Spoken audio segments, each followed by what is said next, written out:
Welcome to Devotions from Israel, a 5-minute word of encouragement.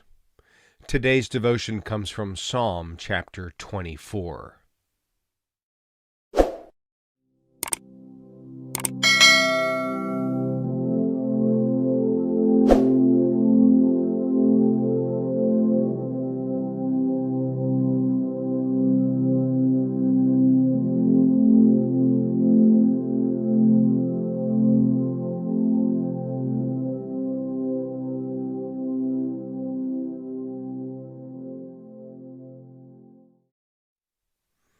Psalm 24 is a kingship psalm. It was written by David. In fact, the words preserved by David here are quite exalting. And what I mean by this is the following.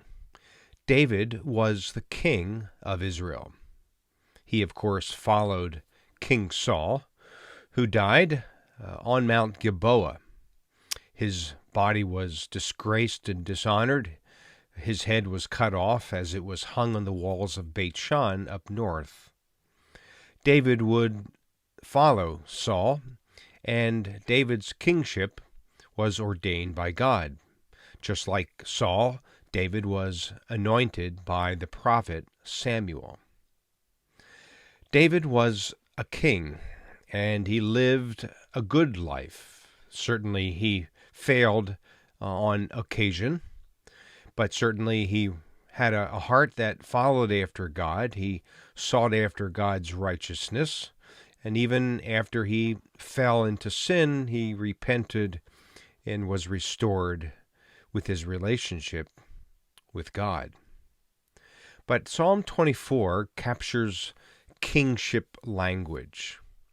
And I'm going to perhaps suggest that even Jesus implied Psalm 24 at one of the most dire situations and circumstances of his life, namely hanging on the cross on Calvary. Let me explain. First of all, as we read from the end of Psalm 24, this is what David writes. Lift up your heads, you gates. Be lifted up, you ancient doors, that the King of glory may come in. Who is this King of glory?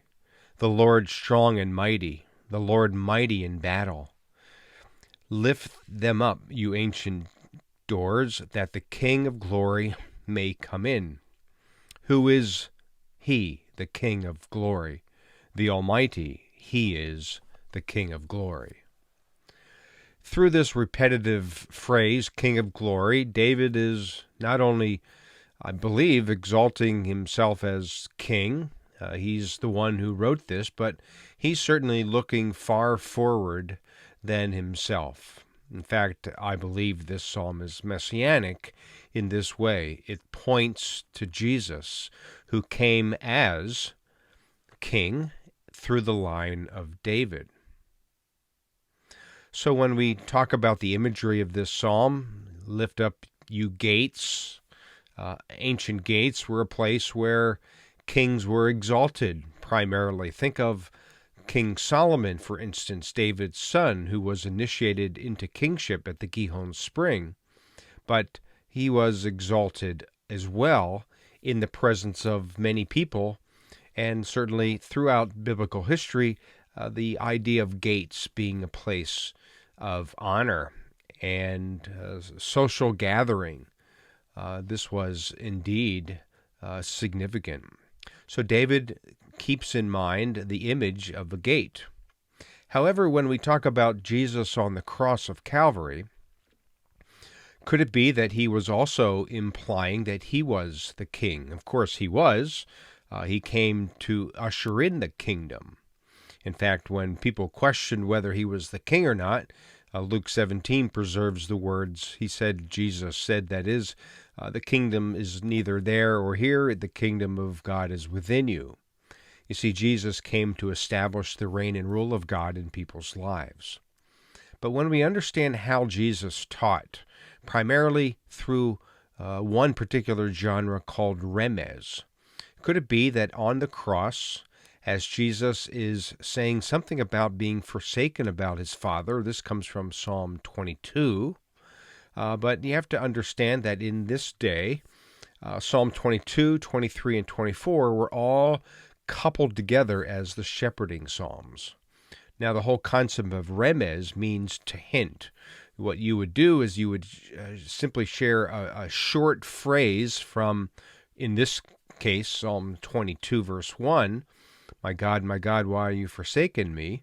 Is essentially the words that Jesus shared on the cross. But could it be that Jesus was using that one phrase to hint at something much larger and much more significant, namely that he was the king? Because, as it was viewed in that day, Psalm 22, 23, and 24 were viewed as this couplet of shepherding psalms, which ends, as I just read, "Lift up your heads, you gates, lift them up, you ancient doors, that the King of glory may come in." Could it be that Jesus was even using remez on the cross and implying that, yes, I am the king, and I will be the one who will usher in the kingdom of God? Could it be that Jesus used this Psalm of David to proclaim himself king, even at the most dire of situations, while hanging on the cross and dying for the sins of the world? So I think this is quite interesting and certainly significant as we applaud what David would write about kingship, and as we would honor Jesus ultimately as the King of Kings and Lord of Lords.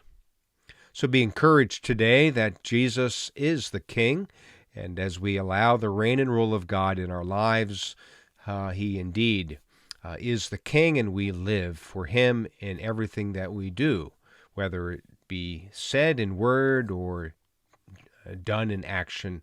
May we exalt the King of glory together.